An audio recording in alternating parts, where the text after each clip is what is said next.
প্রশাসনের কার্যক্রমে গতিশীলতা আনতে বিভিন্ন মন্ত্রণালয়, বিভাগ ও দপ্তরে নতুন দায়িত্ব বণ্টন করেছে সরকার।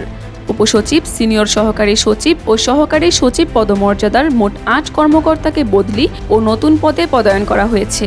সোমবার রাষ্ট্রপতির আদেশক্রমে জনপ্রশাসন মন্ত্রণালয় এবং সংশ্লিষ্ট বিভাগ থেকে জারি করা পৃথক প্রজ্ঞাপনের মাধ্যমে এই সিদ্ধান্ত জানানো হয়। প্রজ্ঞাপন অনুযায়ী এই রদবদলের আওতাভুক্ত কর্মকর্তাদের মধ্যে গেল ১০ মে স্থানীয় সরকার বিভাগে ন্যস্ত হওয়া ৩ উপসচিব রয়েছেন।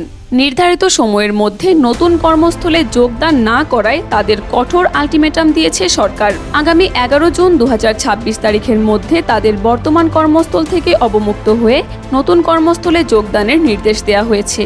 এই নির্ধারিত সময়ের মধ্যে যোগদান করতে ব্যর্থ হলে ১১ জুন অপরাহ্নে তারা বর্তমান কর্মস্থল থেকে তাৎক্ষণিকভাবে অবমুক্ত বা স্ট্যান্ড রিলিজ হিসেবে গণ্য হবেন।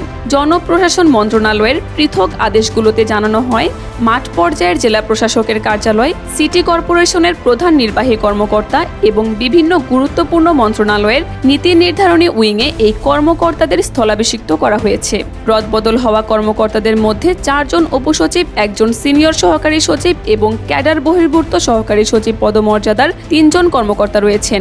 জনস্বার্থে জারিকৃত এই আদেশ অবিলম্বে কার্যকর হবে বলে প্রজ্ঞাপনে উল্লেখ করা হয়েছে।